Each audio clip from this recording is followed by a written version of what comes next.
लाचार जिंदगी। हर दिन की तरह मैं सुबह 8 बजे चाय पीने के लिए अपने हॉस्टल से बाहर जाने के लिए निकला। मैंने जैसे ही चाय की दुकान वालों के पास पहुंचा तो देखा आज चाय वाला वहां से जा चुका था। मेरे पास हॉस्टल लौट जाने के अलावा कोई और ऑप्शन नहीं था। मैंने सोचा कि आगे जाकर कहीं नाश्ता कर लिया जाए। बहुत ज़ोर से भूख लग रही थी। मैं आगे की ओर हॉस्टल की ओर जा रहा था, तभी मेरी नज़र फुटपाथ पर बैठे 2 बच्चों पर पड़ी। दोनों लगभग 8-10 साल के लग रहे थे। बच्चों की बहुत कमज़ोर नज़र आ रही थी। कमज़ोरी के कारण हड्डी पसली साफ दिखाई पड़ रही थी। वे भूख लग रहे थे। छोटा बच्चा रोते हुए बड़े भाई को खाने के बारे में कह रहा था। बड़ा भाई उसे चुप कराने की कोशिश कर रहा था। वह जानता था कि न तो मेरे पास पैसे हैं और ना ही खाने के लिए भोजन जिससे मैं अपने छोटे भाई की भूख मिटा सकूं। वो भी लाचार बैठा भूख से पागल होते जा रहा था।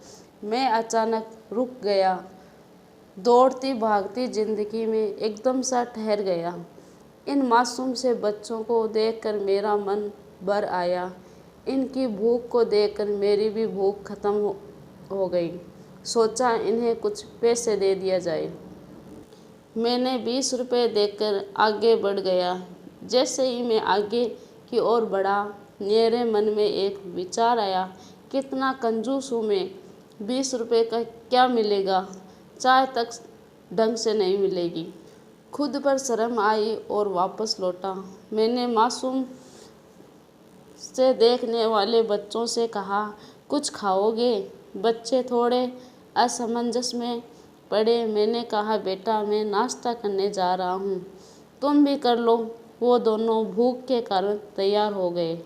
इनके कपड़े गंदे और ऐसी हालत होने पर होटल वालों ने डांट दिया और भगाने लगा।